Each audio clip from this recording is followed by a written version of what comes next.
when it comes to the Bible, I talk about three things that are some of the most common dogmas that I Okay. have to confront. Okay. And Latter-day Saints, their relationship with these dogmas is different from like mainstream evangelicals and things like that, but they're still there. Yeah. Those are inspiration, inerrancy, and univocality. Okay. I don't know any So of those words. Awesome. Mornings are better with a warm beverage, even for Latter-day Saints. Meet Postum, the ideal coffee alternative and proud sponsor of This Week in Mormons podcast. Spotted on the coffee aisle at Smith's Grocery or at your local nearby store. Can't locate it? No worries. Order it at postum.com. Explore delicious recipes to tailor your Postum experience. Start your day off right with Postum.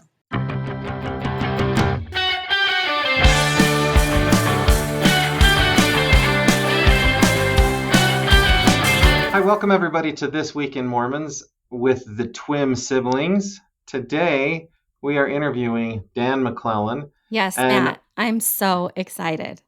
tell me, Melissa, why? Well, okay. So Dan, hi, Dan. Welcome. hello. Thank you. Yeah, I'm going to tell you how I kind of came to find out about you. So weirdly, my 23-year-old son was like, "Hey, you got to get Dan McClellan on. You got to interview him." And I'd never heard of you before, but like, okay, cool. So I Googled you and I was like, okay, so he's a Bible scholar. He's a university professor. I cannot figure out why in the world my 23-year-old son would be following you on TikTok. Like it just seems so disconnected from who he is. Anyways, and so yeah, so then I started checking you out and I was like, wow, you're the coolest guy I've ever literally followed. I think what's cool about you is you have this ability to connect, like people like my son and like me who we don't normally follow or think about the same kinds of things. And then side note, this week, like just out of the blue, my daughter, totally unconnected to my son, she sent me a clip of yours and said, "Hey, Mom, I love the way this guy's talking about Pride Month and Pride in general," and sent it to me and was like, "You got to check this out." And I was like, "No way! I'm interviewing him this week. This is fantastic." So, welcome, Dan. Well, thank you. I'm glad to be here, and I'm glad to hear that a favorable reputation has preceded me. So Dan, how would you introduce? This is how Melissa would introduce you. How would you introduce yourself? Normally, I keep it simple. I say I am a public-facing scholar of the Bible and religion, and I frequently people want to hear more than that, and so Yes, but we do. one of the keys I usually explain for folks is that because this is where I run into some friction with some folks.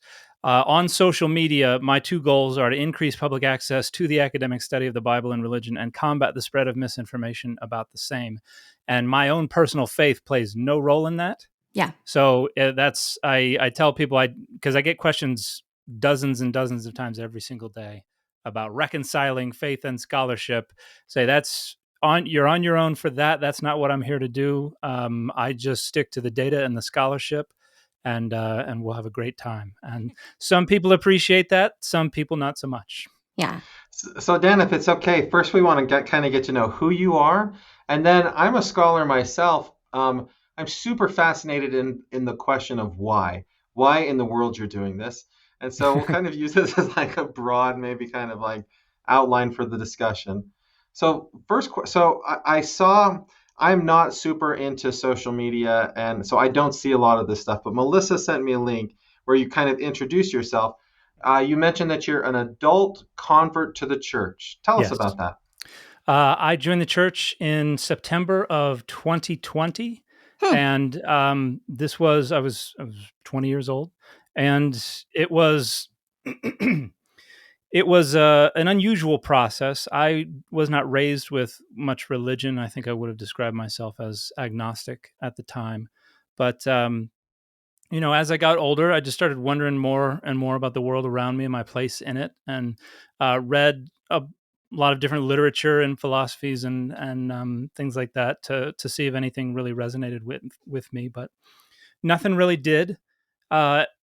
Then I was set up on a blind date with a young lady who was LDS, and I was like, We know this flirt to convert story. We've heard this.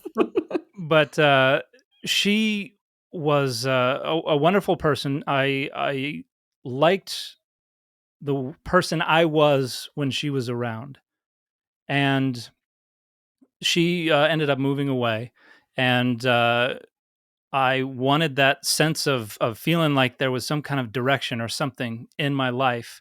And she talked about the Book of Mormon a lot. I got a copy of the Book of Mormon, started reading it, and I felt like I had that feeling back, Hmm. and I couldn't put it down. And it was really bizarre. I thought the names were ludicrous, and the narrative was a little convoluted. But I at one point decided I want to ensure that this is.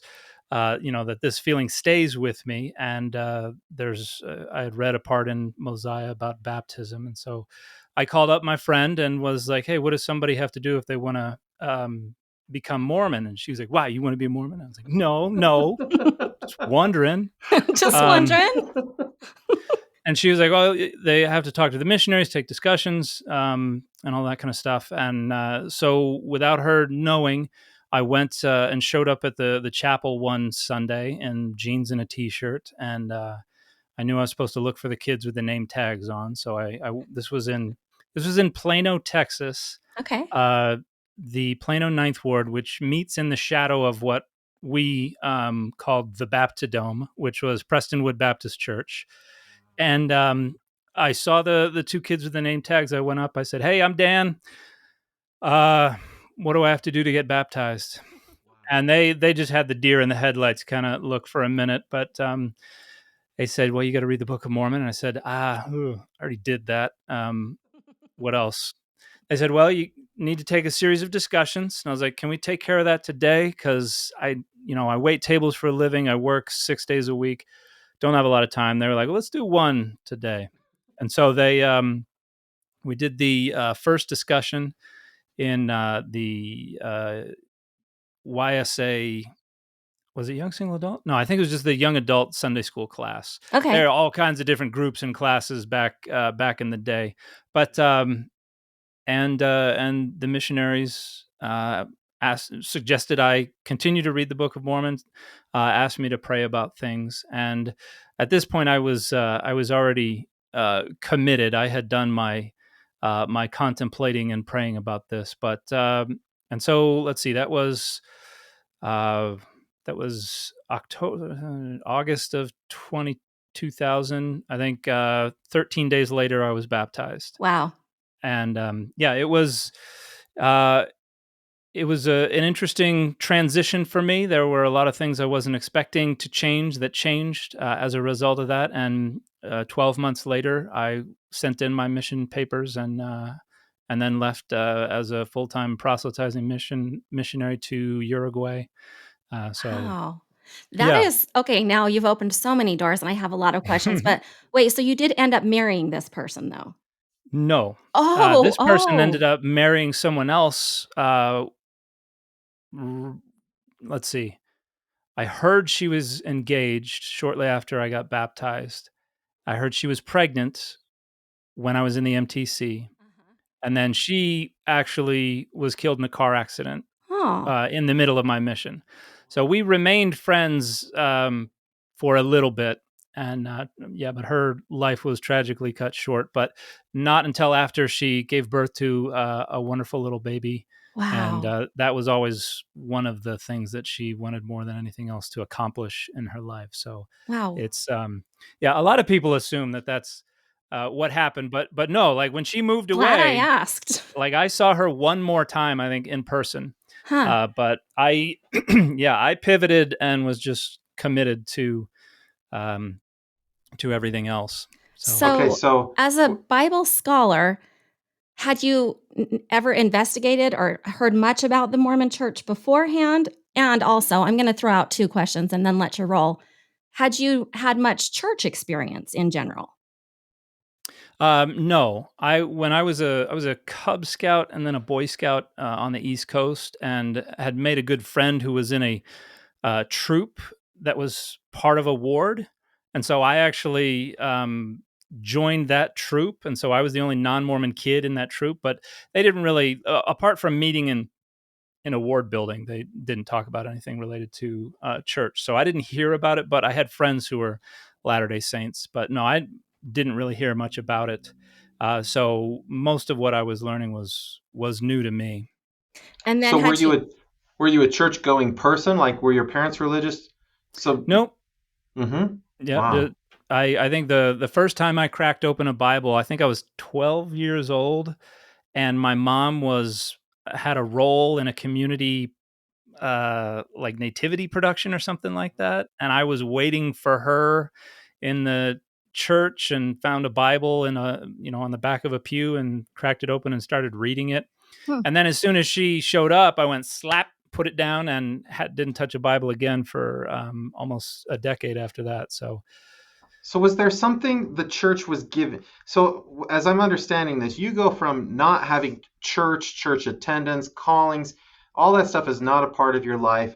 You feel this spirit as you're reading the Book of Mormon, and you attend church, and then you kind of like join this movement like almost immediately. That seems like a huge change in your life. Is there something like church attendance, the community, all of that is giving you that's reinforcing that, or was that a hard transition for you? it was not an incredibly hard transition.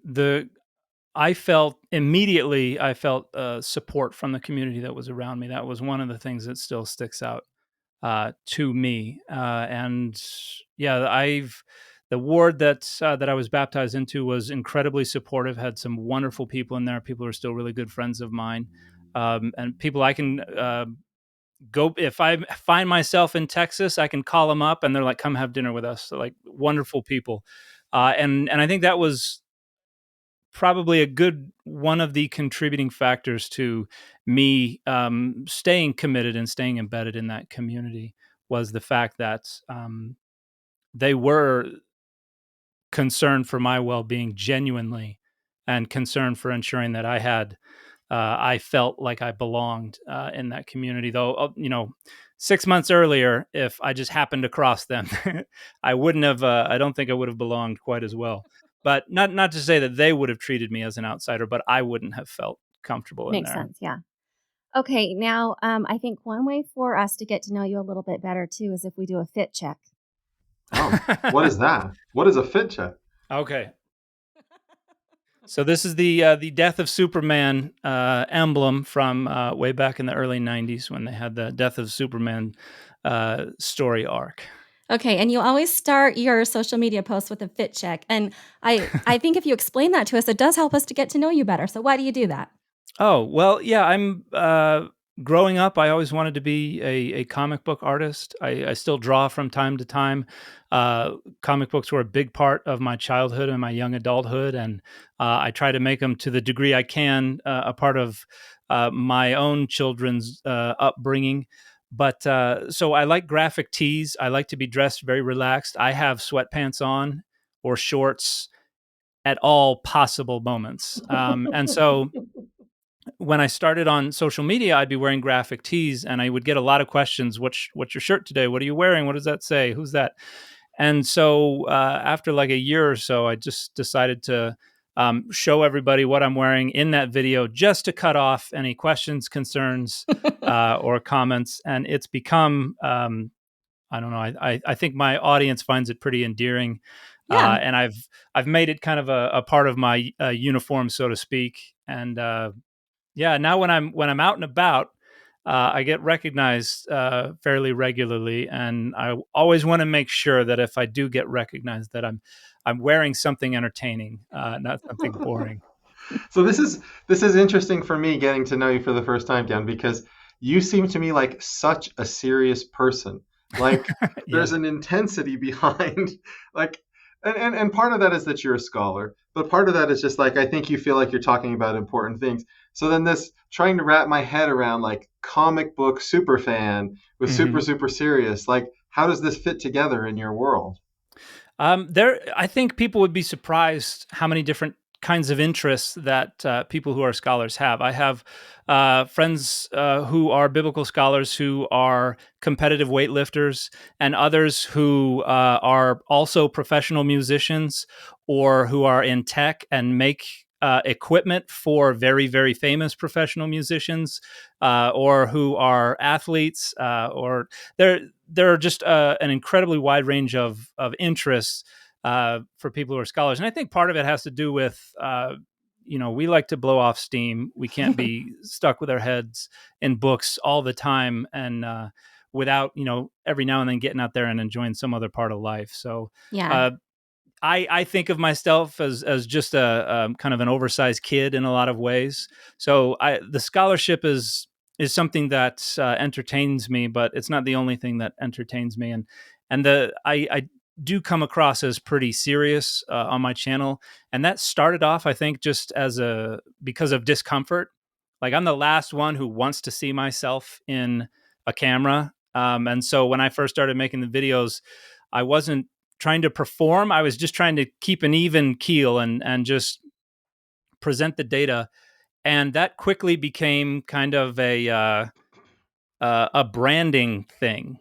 People started commenting on it and suggesting that I'm dispassionate. I approach it without a lot of feeling and all this kind of stuff. And so I figured, for the sake of my brand, I might as well just keep doing that kind of Lean thing. into And it. I don't think of myself as a performer. I see a lot of people on social media, particularly TikTok. They do a lot of performing. And I was just kind of like, man, I don't want to turn my channel into that. I want people to know what they can expect on my channel and to have a degree of consistency. And occasionally I'll break that mold just for fun. And people are weirded out when I do that, but always in a good way. So, but if you listen to my podcast or catch me in person or something like that, I tend to be a pretty easygoing, goofy This is a good character. chance for you to tell us about your podcast too. Dogma, I'm trying to remember the name of it. Over data, dogma over data. I Data love Yes. over this. dogma. Yeah. Oh, sorry. Yeah. So, The Data Over Dogma podcast. yeah. So Yeah. tell us what you're trying to accomplish there. So a motto of my channel pretty early, the first time I think I did like an introduction video, I said that an aspirational motto of mine is that I put data over dogma. The idea being, I wasn't there to try to play for anybody's team or to try to advance my own personal interests. I was going to do my best to ensure that I was sharing data independent of whatever dogmatic frameworks or impulses might be behind the normal way those issues are approached. And so I'm not playing for either team. I'm kind of an umpire or a referee here to try to call balls and strikes. And nobody can be perfect at that. We all have our implicit biases, some of which we are aware of, some of which we aren't. And I am not immune to that. But I try to do my best, and I also try to ensure that I am willing to receive correction. And that's happened. In fact, I just posted a video today where I said, "Hey, this person called me out on something. They were right. I apologize. I'm going to do better." And so I think a big part of that motto, data over dogma, is ensuring that the data are always in the driver's seat, and Okay, that so when dogma bubbles to the surface, if it's pointed out, I need to correct that. now I want to get into this as an academic. Now I really want to sort of talk about some of this data stuff, right? Because so as a political scientist, the data I deal with is quantitative data, and we do Yeah. statistical analysis. And I have friends in the natural sciences that say, "Hey, you social scientists, you're not really scientists. We're the only true science." And then I have people in my field that also say, because history is in my department, and a Mhm. lot of people that do textual analysis, and people will say they're not a science at all. History is nothing more than interpretation. And so I'm really fascinated by how your field defines data, because my natural science friends and my social science friends might say that's not data, that's just interpretation, that's wishful thinking, something like that. Yeah, I think we can point to things that are uh, most of what I call data is probably not quantitative, although there is certainly quantitative analyses of all kinds that are used in the various fields and subfields that contribute to what I do when it comes to like archaeology and radiocarbon things, and even textual criticism. But I'm using the word in the pretty broad sense of any kind of information that's going to contribute to some kind of interpretation. And yeah, absolutely, our field leans a lot more into interpretation than a lot of fields that would pride themselves on being more scientific according to the narrow sense of the word. And so The primary point of talking about data is not to say, oh, this is all scientific and objective, and this comes down to dipping paper in a book and seeing if it turns pink, but just to say there's a kind of a general dichotomy between, are we focused on what we can actually say about something, or are we focused on the implications? Because a lot of people argue based on the implications, at which point they're, in my opinion, on the dogma side of the equation. And I want to keep it on, let's look at the facts, whether it has to do with manuscripts, whether it has to do with archaeological data, whether it has to do with, so one of my specializations is the cognitive science of religion, and we have all kinds of data that directly address why people believe the things they do, how they think about the things they believe, and how they communicate about them. And within cognitive linguistics, it's very similar. So data in the narrow sense is definitely there, but I'm using it in a more generic sense of just whatever information might bear on a particular research question. Are we trying to prioritize the information, or are we trying to prioritize some kind of interpretation that serves our interests or something like that? I hope you guys enjoyed your scholarly moment, because that was not interesting to me at I all. have But so many more questions, Melissa. I'm so it's fine. It's fine. But I do think, Dan, this is what's so attractive about you, and probably why you are so wildly popular, because you're wildly popular on the social medias. Is because you are able to back up everything you say from a very scholarly perspective, but you're able to explain it to someone like me who literally could care less about that, in a way that I'm extremely interested in a way that I also really understand. So, like, I think something that you were talking about in one of your clips, and I feel like also quickly I should explain to people that a lot of what you do is take what other content creators are saying about a subject, and you explain why that would be inaccurate, or why that wouldn't be like the correct interpretation or something like that. But something that you talk a lot about is that everybody who's looking at the Bible is altering it to fit their own cultural norms. They're all pulling it apart. And you're trying to do that from a scholarly perspective, but it's something that we all do. And maybe you can say more on that, on how that kind of pieces together. Yeah. There's so from the perspective of cognitive linguistics, texts don't have any inherent meaning. Like words on a page are just squiggles on a page. We generate meaning in our minds as we perceive agreed upon relationships between certain combinations of squiggles or sounds and certain semantic content. It's how symbols work. If you Mm-hmm. see a red eight-sided thing, oh, that indicates stop. It does not contain any meaning in any kind of physical or metaphysical sense. You just know that, oh, that symbol has been connected with the concept of stop. But you have to have experience with that in order to know that. If I see if I'm in another country driving for the first time and I see a sign that's just a squiggle of some kind, I'm like, I have no idea what that means. You have to have the experience with that relationship. You have to have the knowledge of that relationship to be able to generate in your own head the intended connection with semantic content. And reading is exactly the same. And so just to read a text, we are using our own understandings and our own embeddedness within all kinds of different social circumstances to generate the meaning.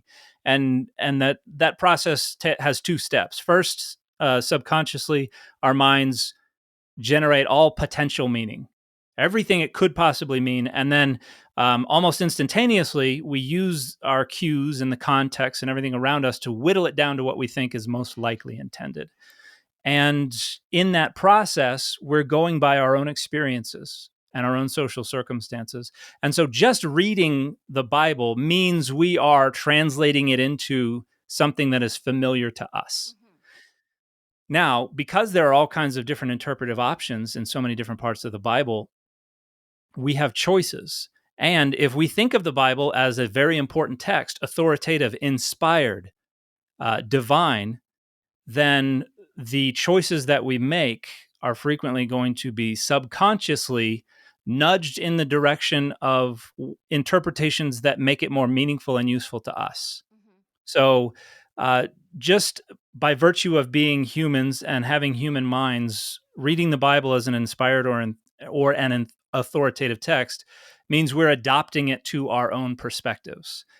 And this is what makes trying to reconstruct ancient interpretations, so difficult. Is what we have to do is try to reconstruct an ancient mind and Yeah. try to reconstruct how an ancient mind might uh, create all the potential meanings and then whittle them down to what was most likely intended. That is a very Yeah. difficult, very intentional, very complex process. And most of the people I'm engaging with aren't aiming at that. They're Mm. aiming at trying to make the text more meaningful and useful to them. So you talked about the video I made responding to the idea of Pride Month being Yeah. sinful because pride is a sin. The folks who are going to take that particular ideological football and run with it are doing it because they're oriented toward a certain perspective about things like pride and the LGBTQ plus community. They're not interested in a reading of the Bible that undermines What the they want to prejudices. believe. Mm-hmm. Right. If I say, well, actually, if you look at these texts, it means something a lot more complex, a lot different from what we're familiar with, something totally alien to how we think about human sexuality, and they don't really have any application to today. That's just not going to compute for people because that they can't make sense of that Yeah. using their own perspectives, their own positions, and everything like that. And that was a long-winded and awful way of explaining that. But in No, short, actually, we it was try to make the good. text more meaningful and useful to us. What I try to do is break that down and say, let's make it more meaningful and useful to the imagined authors and audiences. And we should be okay with that being different from what's meaningful and useful to us. Yeah. It's in fact, I argue that the more meaningful and useful to us a text sounds, probably the less accurate the interpretation is. Well, what I like, and yeah, it was a long explanation, but it was a needed explanation. But for someone like me who looks at issues like the way that our church looks at LGBTQ issues, I there's so much that I don't agree with, but I feel like I'm grasping at straws when I'm trying to come up with the vocabulary for why and how my viewpoint is justified. I don't have a way to explain that. And then I find you and you're able to explain it in biblical terms and in ways that make sense to me and then that I'm also able to be like, "Thank you," because logically in my mind, I could never find anything that explained it in a way that you're able to with the Bible. And for me, and you do that with a lot of different issues, right? And so for me, and I think this is also why you're probably popular with the younger generation, is because they are looking at the world in a vastly different way than it has been looked at, Mm-hmm.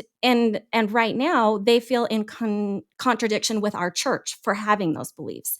And what you're able to do is be like, hey, maybe if we back up and we look at what is actually being said, and we again shift our perspective and realize that most of the people who've been telling us what we believe have been looking at it from, again, like you kind of explained, this one perspective that they're trying to justify. But if we can shift that perspective and still understand what the Bible says, like it just opens this whole broad, expansive world to me. So I love that. Well, So, I'm glad to hear that. Thank Yeah. you. and I have a question that kind of piggybacks off of that a little bit. So, I would say I dabble in the scholarly pursuit of religion. Mm-hmm.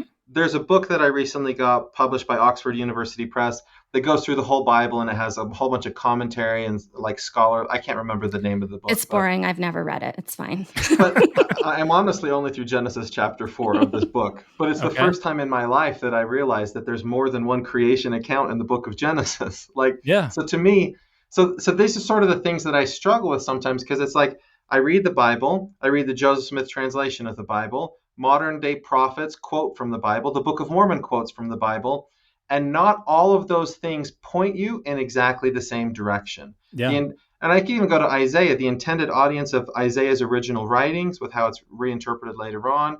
How do you personally, when you're aware of all of this information, how do you like reconcile all of the various interpretations and all of the various things, because somebody at some point is going to say to you, Dan, the prophet said this, and how dare you question the prophet?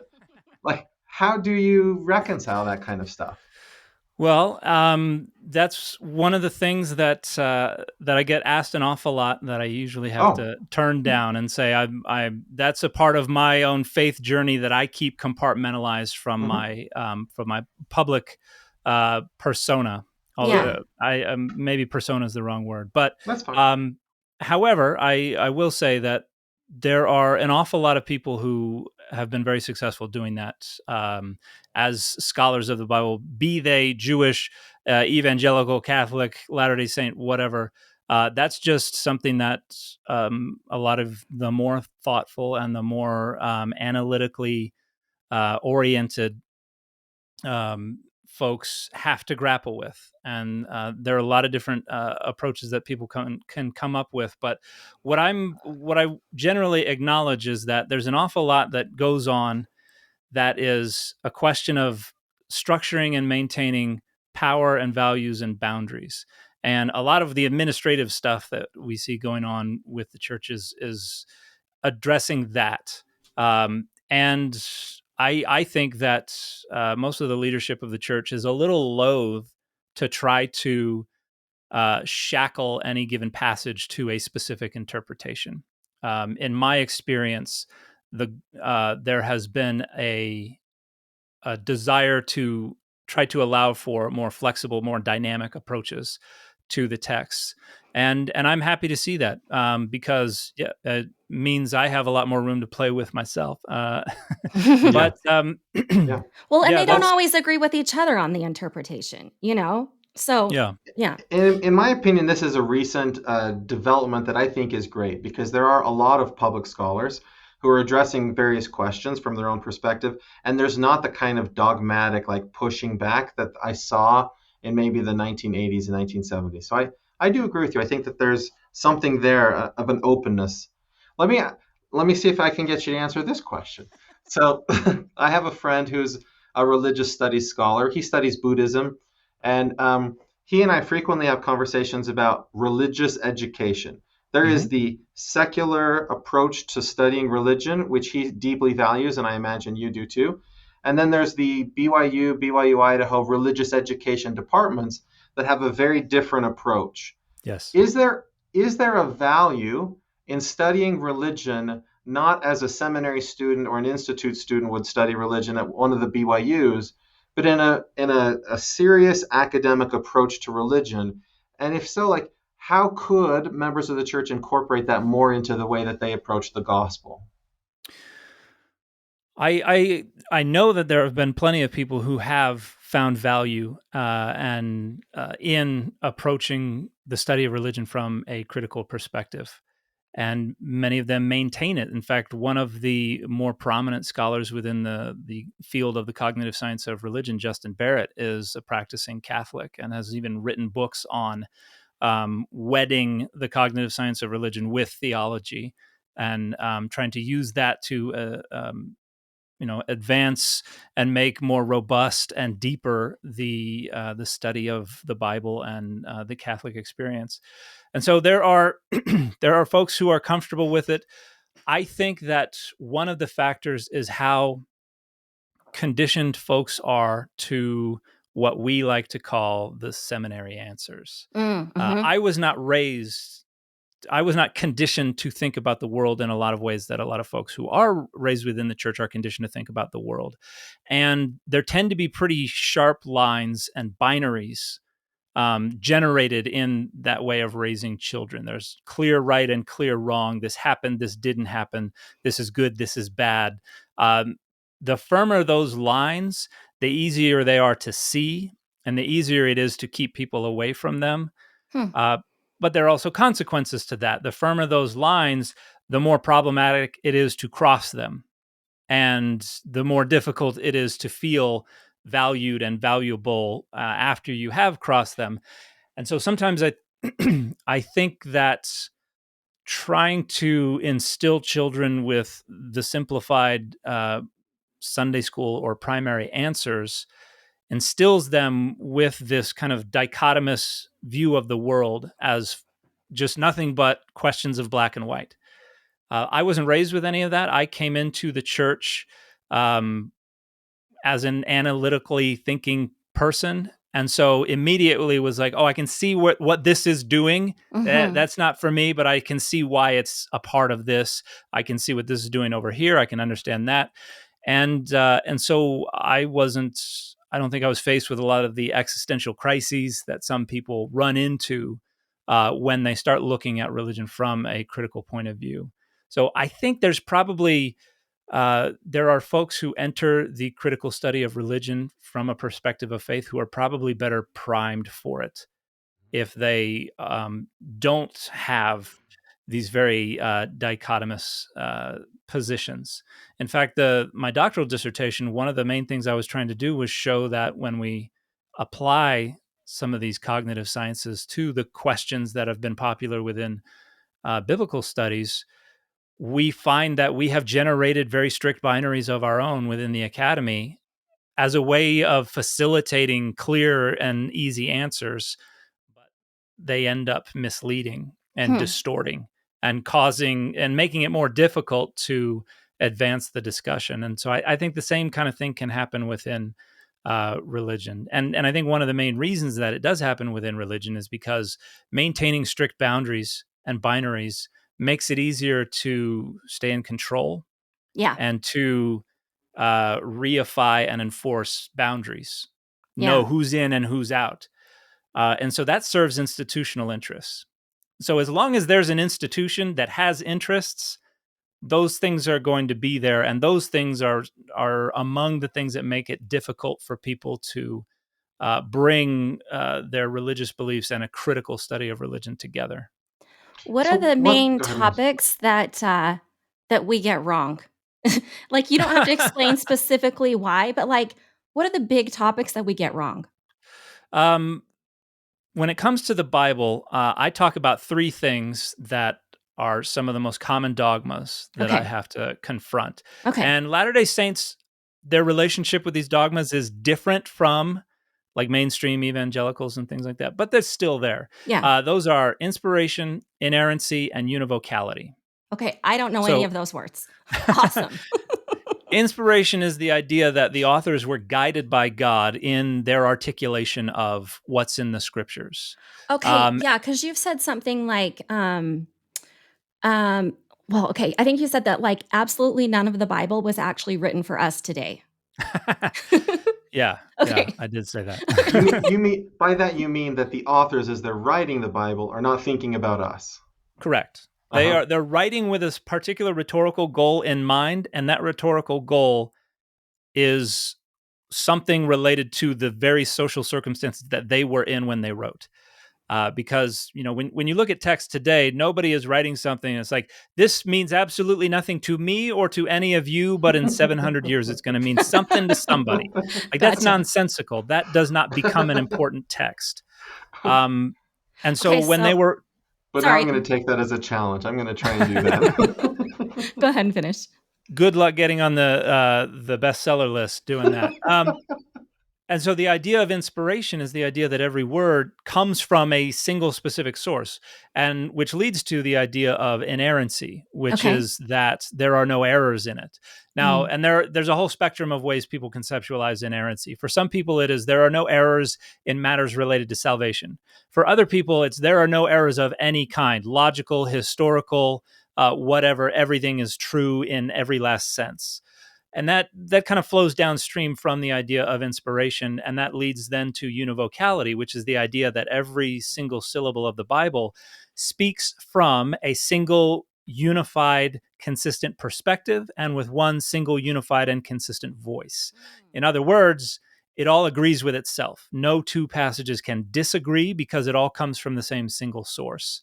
And this, when the more you look at and interrogate popular readings of the Bible, the more you see these three things undergird so much. So many arguments about what the Bible says fall to pieces. The instant you say we are not presupposing inspiration, univocality, or inerrancy, and suddenly everything falls to the ground. And so if you set those three aside, say these are inadmissible in this discussion, a very different picture emerges. And that's I think of my job as demonstrating that, as showing how different the picture is when we are not presupposing those three main dogmas. So this is a question I have about the why of it all.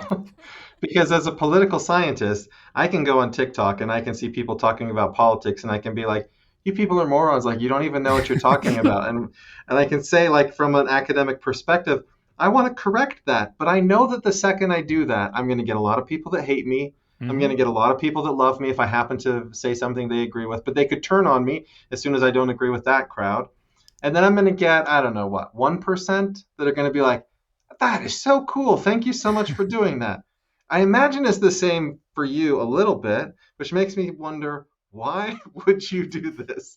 Yeah, that's no, that's exactly right. When I first started up, because I said I'm not playing for either team. I'm trying to call balls and strikes. I figured there wouldn't be a lot of interest, and I have been surprised by how much interest there is uh, in a resource, a source that tries to maintain as much objectivity as I can, and so I get a little of all of that in my audience, but surprisingly, I think there has been a lot of support for that kind of thing, and a lot of people recognize that's what's needed, and it tends to be the more thoughtful people.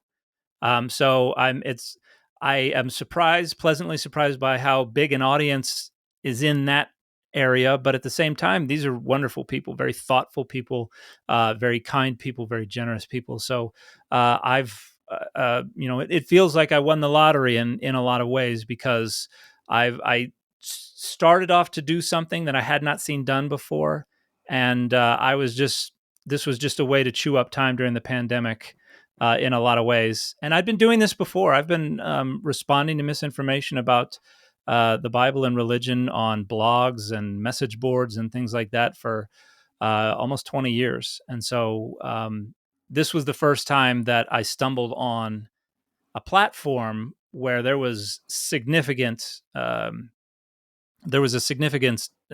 desire for that. And so and yeah, I have to deal with all of those different types of respondents, and sometimes it's a little easier than other times. But I am liberal with the block button, so I that's my self care.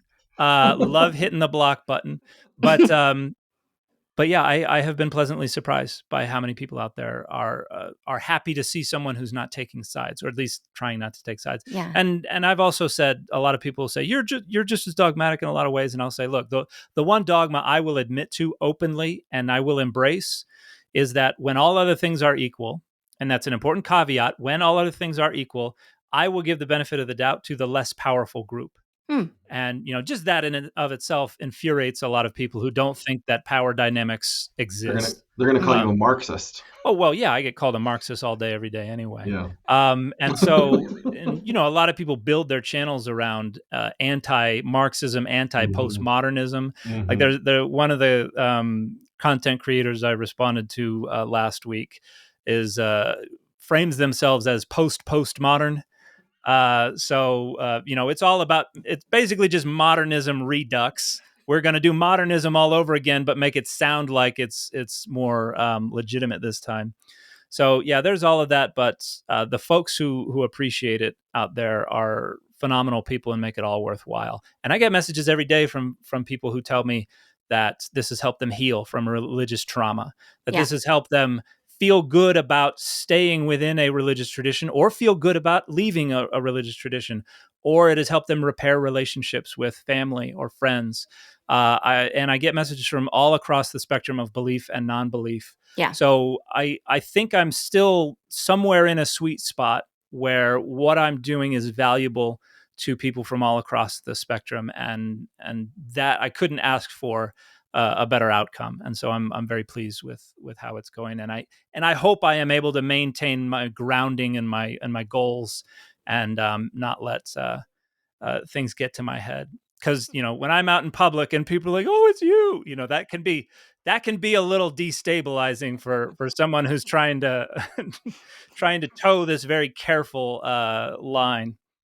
No, Dan, I got to give you major props. You do a very good job of, and again, I haven't seen your channel, just interacting with you. You do a very good job of not judging other people, not putting people into boxes. Like I can see that you're trying your best to live the things that you're saying on your channel, and I really respect that. Well, thank you. Um, I That is something that I make a point of trying to do, and I'm glad to see that it comes through. yeah, there are a lot of people in our church that I know that are in this black and white box, and they're afraid to step into the kind of world that you're in. Is there a safe way? Is there a good way? Like if they're like, okay, maybe I do want to broaden my mind a little. Maybe it's not so scary. Like, what would you tell them to do? There's not a lot of hand holding that can be done from the perspective that I have adopted. Mhm. However, there are people out there who do that kind of thing, who are about deconstruction without abandoning. Deconstruction and reconstruction, for instance, might be one way of talking about that. Because basically, I don't know if y'all are familiar with the concept of deconstruction, but that's become very popular these days. Basically, we're dismantling this system to see how it got put together, why it got put together, what parts don't need to be there, what parts should be there, and that frequently goes in the direction of just abandonment of religious faith. But there are folks like there's an evangelical scholar named Pete Enns who has written a bunch of wonderful books about taking the Bible more seriously without abandoning faith. And his most recent book, I think, was called Curveball.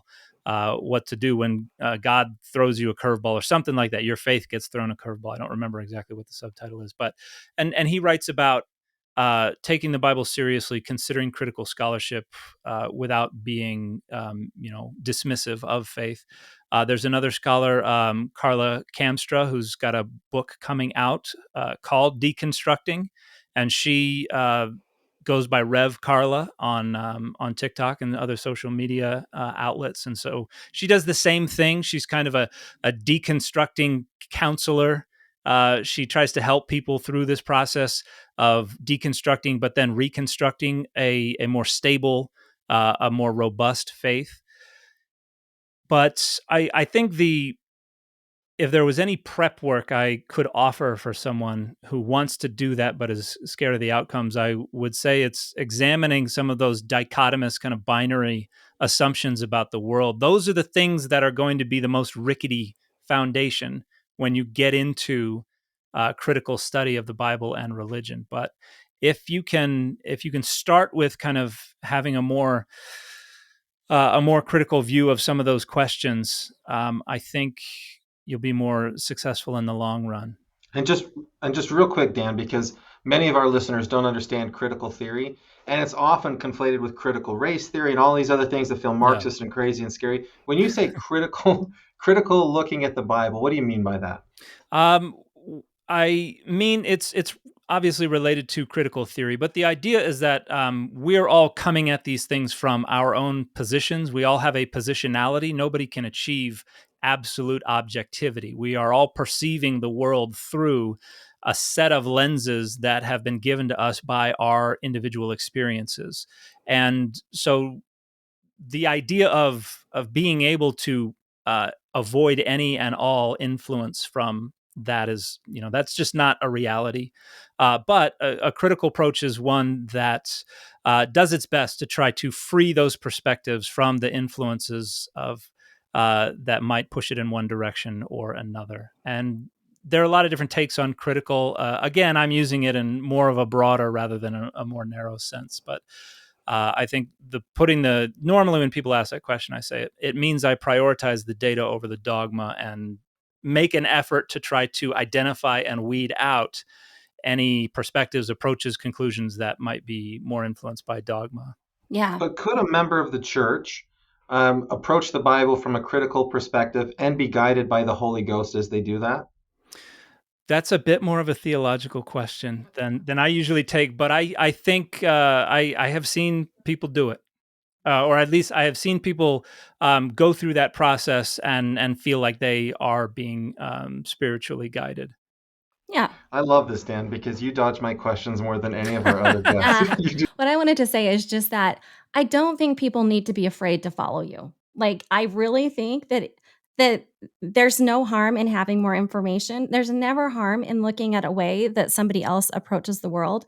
And all it's going to do is just help you understand a way that other people are thinking and looking at things.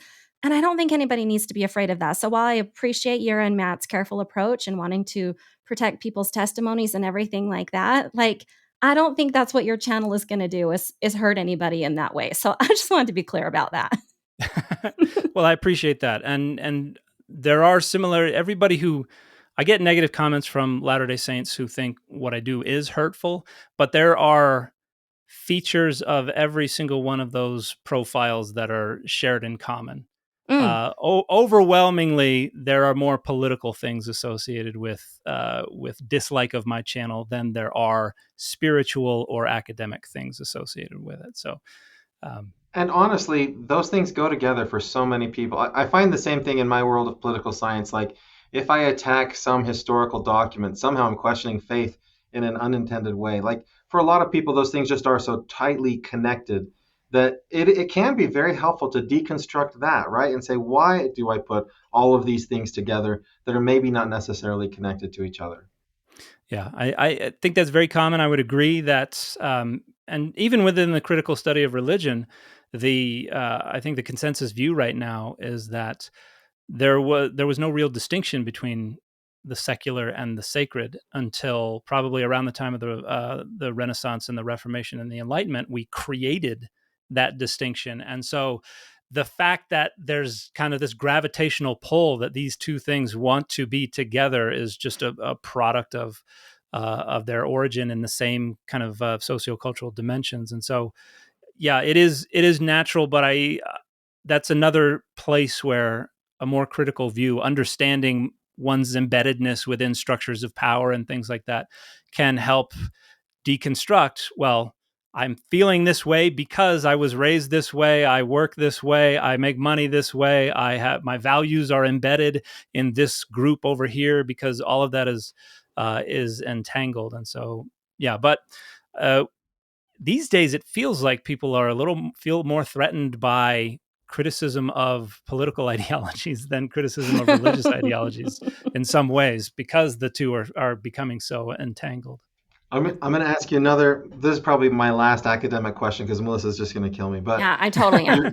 the study of symbols and all of this stuff makes me think about flags and how the meanings of flags change over time. My question for you is it appropriate? Like, okay, I'm just going to frame it this way, but it's not really about Pride Month, right? But I purchased a Pride flag because I wanted to wave it because I wanted it to say certain things. And family members of mine are like, you live in Rexburg, Idaho, and people are going to be violent to our home and they're going to do unkind things because to them it doesn't mean what it's meaning to you. Right. Is there a role for this in society where you say, I'm waving a flag that means something to you because I'm trying to make you change the way you think about that symbol? But the meanings of flags and symbols changes over time, right? So what role do we have as individuals in trying to shape the collective interpretation of symbols? I think that's a very difficult question, because Do you think that's a broad question, Dan? But I know that this is right in his wheelhouse. I know that you know Yeah. the answer to this stuff. Well, Okay. I've been wearing this watch band for years, and I get questions all the time. People are like, "Why are you wearing that?" It's like, because I have no other way to keep the watch attached to my wrist. And like, you know what it means. And it's like, it means a lot of things to me, and it's contextual and situational. And right now, it means I don't care what you think. And Mhm. but as soon as people become invested in the message they're sending uh, with the symbol, then the people who are on the other end of that message, they're going to be reinforced in the message that they think it sends. Once we draw those battle lines, it kind of entrenches the battle more. But that's an inevitability of being a part of human society. That's going to happen. I don't think there's any way around it. I keep my pride flag that I have kept in my front yard for years is tattered. We took it down at beginning of last winter, and I need to get a new one and put it up. But for me, it was more of an experiment. I was like, I want to. For me, I want. There are a lot of members of the LGBTQ plus community in my neighborhood, both out and not. And so I wanted it to be a sign that you have friends that care about you, and this is a safe place. But I also wanted to show the folks who knew me and respected me at the same time, hey, this is important to me, and hopefully nudge them in the direction of maybe revising their thinking a little bit. Oh, if he can do that, then maybe my thoughts about what that represents or the kinds of people who support that, maybe that can get a little bit revised. And I think I know I've had people in my neighborhood who have said to me, when I first saw that, I was angry at you. And then my niece or my daughter came out to me. And over the last 6 months, I've had an entire 180, and I have to apologize to you for being angry with you, even though they never said a word to me. So there's plenty of research that shows that people don't change their minds when they're presented with information.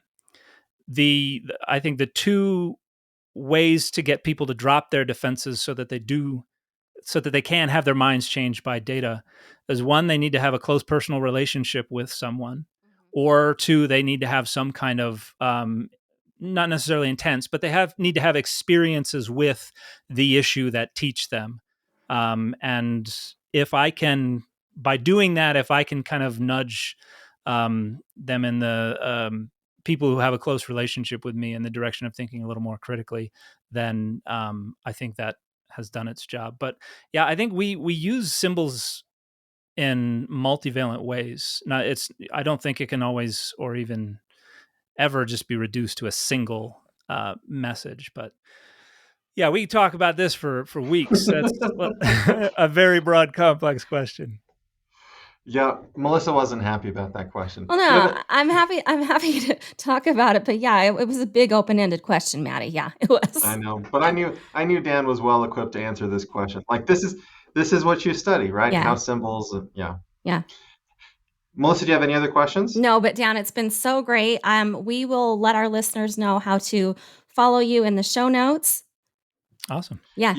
Your book that you alluded to, your dissertation, that's available for free online if people want to get it, right? Yeah, it's called Adonai's Divine Images, A Cognitive Approach. There are print copies available, but it's not like I make any money off of those. My remuneration was 10 hard copies of the book, end of remuneration.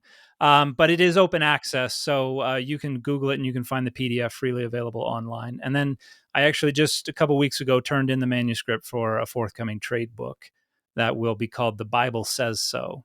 Oh. And it will address a lot of different social and theological issues and what the Bible may or may not actually say about them. So yeah, I'm excited for that book to come out. Yeah, can you tell us who the publisher on that is if people want to know? That'll be St. Martin's Press, okay. which is an imprint of McClellan. Very great. Dan, thank you so much for being with us. It really was a great pleasure to get to know you. Wish you all the best. Well, hey, thank listener, you so much. Yeah. Listener, catch you again next week.